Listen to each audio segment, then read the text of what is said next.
Hi, my name is Parker. I'm going to be taking through our project, Stormy Skies for CS411. So this is our homepage, and on our homepage we have just a basic summary of what our application does, which I'll be taking you through, an image carousel showing some of the stuff we kind of track, and a weather widget that shows you the current weather at your location. So going through our queries, we have four main queries. I'll start with the annual query. What you can do on this page is go ahead and type in a year and see all of the severe weather that happened for that year. So we can see some tornadoes here, a fire, and you can click on any one of these bubbles and see more information about that specific outbreak. And each of these images represents one occurrence of that weather. Our next query is date. So for any given day, you can go ahead and type in that day and see tornadoes, hurricanes, earthquakes, or fires that happened on that day. So here, for example, there was a tornado outbreak in Wisconsin on April 4th, 1981.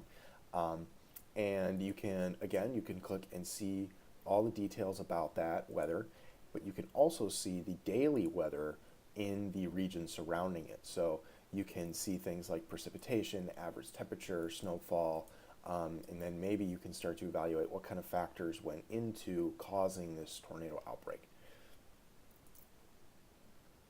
Our third type of query is with fatalities. So with the fatality query, what you can do is you can punch in a range of fatalities to search for, and I'll use tornadoes again as an example, and you can see all of the tornado outbreaks that killed from between 0 and 10 people in United States history. So the more transparent overlays indicate few occurrences, or maybe even only one occurrence of a tornado like that in that state, but the more opaque the overlay gets, the more tornadoes of that type have occurred. So it's not really surprising to show that this area is the deadliest area for tornadoes because this is where Tornado Alley is. Tornado Alley stretches from Oklahoma, Kansas, all the way up through Indiana, Ohio. The fourth type of query that we have is a simpler one, and basically what this is, you can search for severe weather based on the rating that goes along with that specific type of severe weather. So I'll use earthquakes as an example here. If I want to know about all the earthquakes in American history that went from 5 to 8 on the Richter scale, which only applies to earthquakes, I would look here, and I can see them sorted by magnitude. And these are all of the magnitude 8 through 5 earthquakes that have ever occurred. And I can see things like where they occurred, when they occurred, how many people they killed, and what magnitude they were as well. Another feature is our playback feature, and I'll go ahead and start this and talk over it.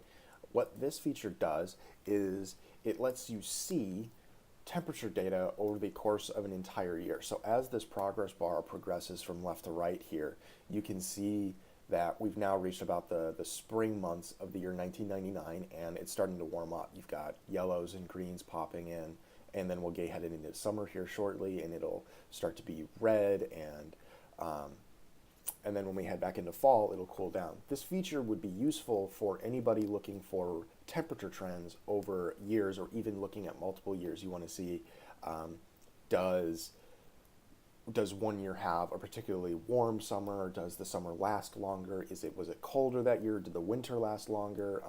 Those kinds of trends. The last feature that I'll take you through is our add data feature. So this feature is just driven by basic SQL insert queries, one query for each of the 5 tables in our database. And this allows users of our database to go ahead and add data at their own location, or anything that they observe while they're using it. So using this kind of crowdsourced data, we could greatly expand our coverage, especially for daily weather. Daily weather, it's pretty difficult to get past data. We only have, you can see on our maps, we can only have about 50 data points in any given day. With an enthusiastic user base, however, we could expand the data coverage greatly, and then we'd be able to see even more detail about overarching weather trends, especially trends surrounding severe weather. And that takes us through all the features in our app. Thanks for watching.